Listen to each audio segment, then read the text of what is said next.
ओम साई राम। श्री साई सचरित्र अध्याय 5 भाग 3। गत अध्याय में हमने सुना कि बनियों द्वारा साई को तेल देने से मना करने पर साई ने किस प्रकार से जल से दिया प्रज्वलित कर उन बनियों को अचंभित किया तथा उन लोगों को अपनी गलती का एहसास हुआ। इस घटना को विस्तार से समझते हैं।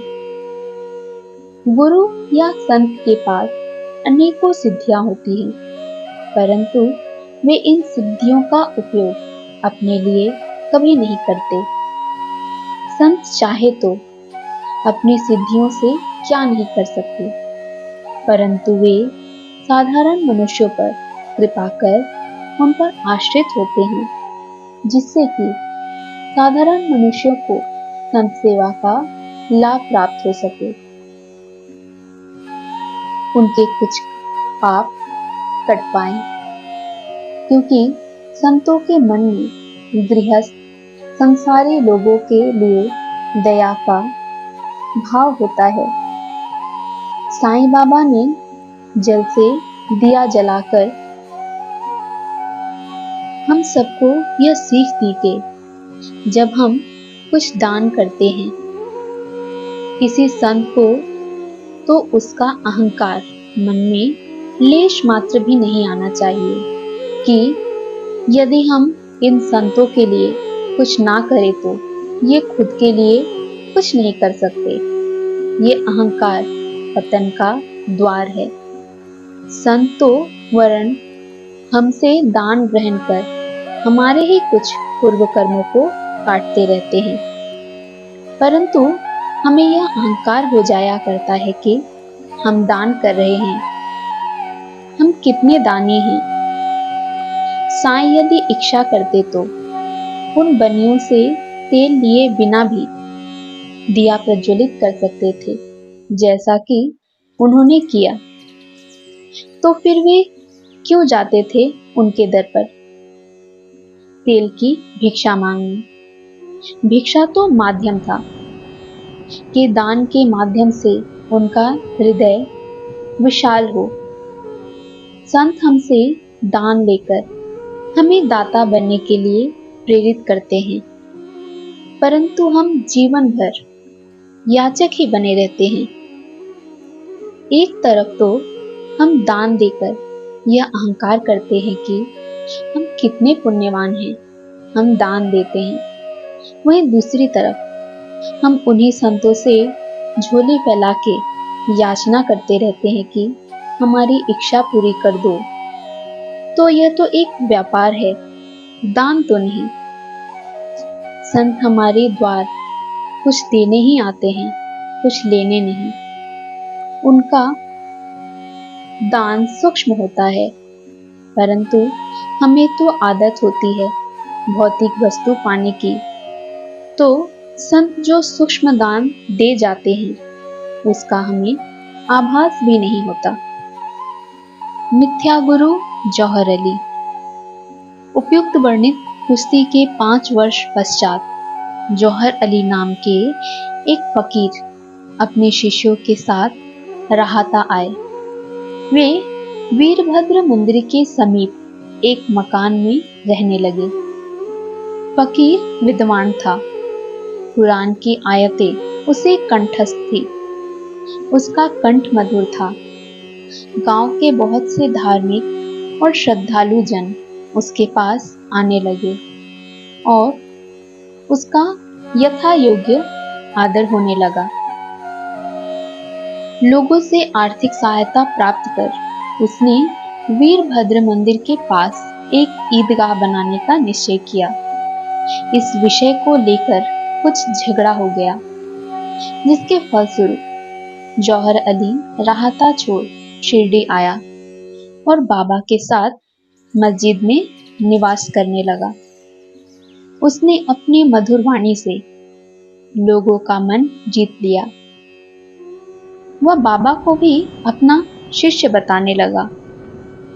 बाबा ने कोई आपत्ति नहीं की और उसका शिष्य होना स्वीकार कर लिया।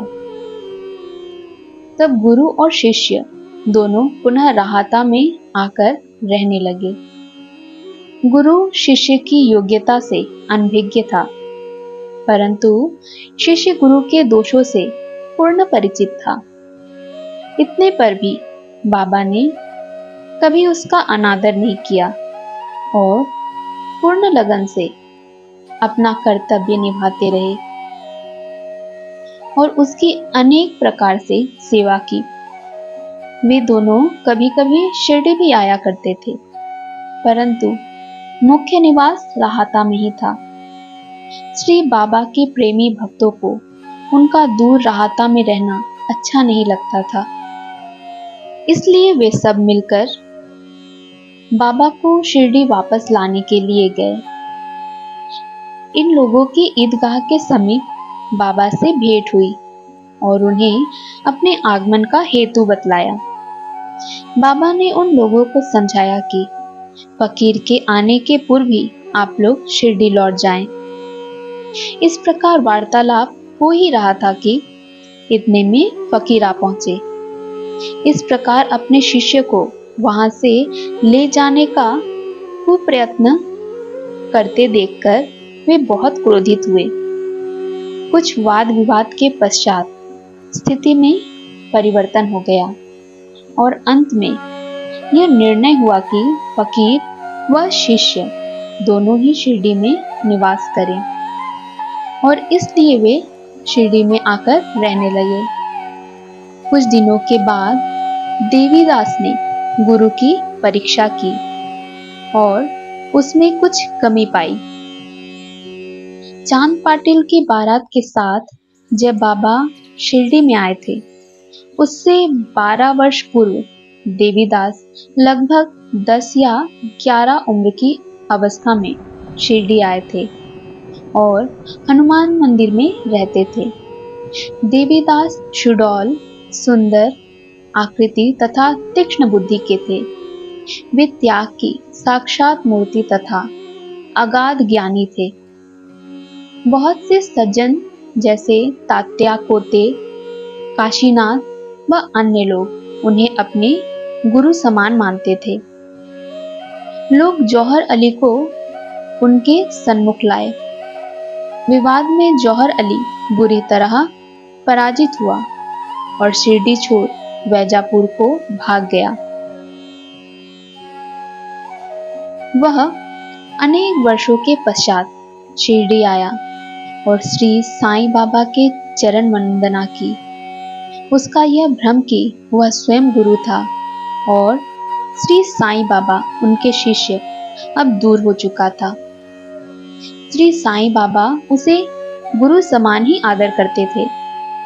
उसका स्मरण कर उसे बहुत पश्चाताप हुआ। इस प्रकार श्री साईं बाबा ने अपने प्रत्यक्ष आचरण से आदर्श उपस्थित किया कि अहंकार से किस प्रकार छुटकारा पाकर शिष्य के कर्तव्यों का पालन कर किस तरह आत्म अनुभव की ओर अग्रसर होना चाहिए। ऊपर वर्णित कथा महालसापति के कथानुसार है। जौहर अली की प्रस्तुत कथा को सुनने के पश्चात कुछ भक्तों के मन में यह भी प्रश्न आया होगा कि साईं ने आखिर क्यों जौहर अली का शिष्य बनना स्वीकार किया और क्यों उन्होंने कष्ट सहे। वे तो अनेक सिद्धियों के मालिक थे। इस घटना को समझते हैं। इस संसार में जन्म लेने वाला प्रत्येक जीव किसी न किसी कर्म से बंधा ही रहता है। फिर वह चाहे एक सूक्ष्म जीव हो या विशालकाय प्राणी। इस धरती पर अवतारी पुरुषों को भी कर्म से मुक्त होने के लिए जन्म लेना ही पड़ा। तो संत या गुरु उन्होंने भी यह शरीर धारण किया कुछ कर्मों के भोगों के लिए, क्योंकि सूक्ष्म से सूक्ष्म कर्म भी भोगे बिना मुक्त होना असंभव है। संतों का भी अपने प्रारब्ध में कुछ कर्म रहते ही हैं। भले ही वे साधना करके मोक्ष की स्थिति प्राप्त कर ली हो, परंतु वे फिर भी तब तक पूर्ण मुक्त नहीं हो सकते जब तक कर्मों के भोग शेष हो। इसी घटना से हम अब यह समझ सकते हैं कि साईं ने जौहर अली का शिष्य बनना स्वीकार कर उसकी अनेकों प्रकार से सेवा करने लगे। यह उनके किसी प्रारब्ध का कोई ऋण था जिसे वे चुका रहे थे, क्योंकि संतों में भूतकाल भविष्यकाल को जानने की क्षमता होती है और वे यह सब जानते हुए इस बात से प्रसन्न थे कि वे अपने ऋण से मुक्त हो रहे हैं। और जैसे ही उनका भोग पूर्ण हुआ तब साईं के भक्तों के माध्यम से वे मुक्त हो गए। हमें भी इस प्रस्तुत कथा के माध्यम से यह प्रेरणा लेनी चाहिए कि जब जीवन में कुछ कष्ट मिल रहे हों किसी कारण से, तो यह समझना चाहिए कि ये हमारे ही कुछ संचित पाप कर्मों का फल है जो अब समाप्त होने को है।